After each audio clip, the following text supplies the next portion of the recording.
Masterjet, piece of advice lang po sana, saan maganda mag-reloan?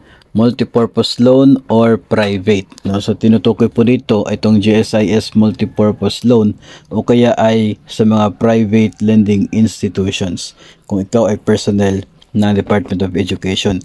Ang sagot po dyan ay depende po no, sa naging experience po ninyo dito sa dalawang lending institutions na ito.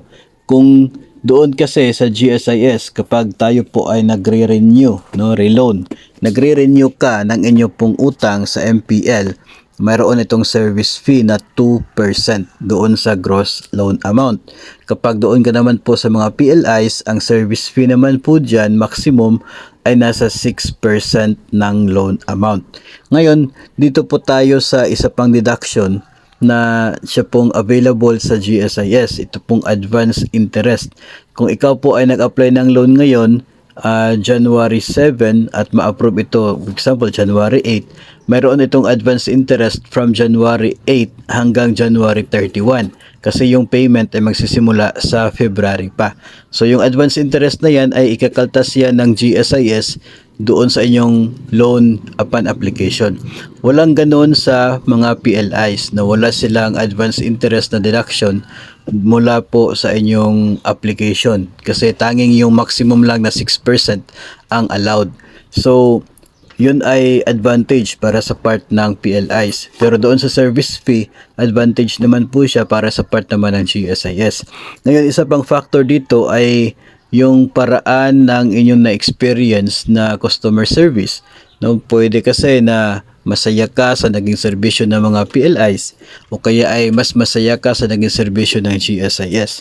So yun po ay isang malaking factor na nakadepende po sa inyong personal na option. No, so ito pong pagre-renew ay ano naman po yun, no? Depende talaga. Mayroon tayong karapatan no na mamili between dito kung saan mas pabor po sa atin at kung saan yung option na talagang mas gusto po. Isang factor din po diyan yung remittances no.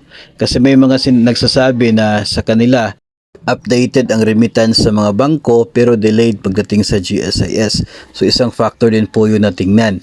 Sana ay updated yung remittance maging sa bangko man o kaya ay sa GSIS kasi yun po yung nararapat. So sasagot po natin dito mga master sa tanong na ito ay napakalaking depende talaga yan sa inyo pong naging experience at kung saan po kayo mas saan po kayo mas confident na mag-renew ng inyong loan. Basta yung po sinasabi natin kanina, kung sa usapin ng service fee lamang sa GSIS kasi 2% lamang sa MPL, 6% sa bangko.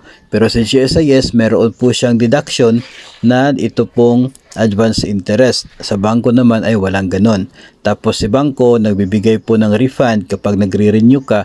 Sa GSIS hindi po siya binibigay as refund pero ginagawa siyang payment doon sa bagong loan account mo. So yun ang mga pagkakaiba nila na dapat din po nating isipin at ito po ay maging factors bago po magdesisyon kung saan ka mas nakakabuti sa inyo pong pag-renew ng inyong loan sa GSIS multipurpose loan ba o doon sa mga private lending institutions.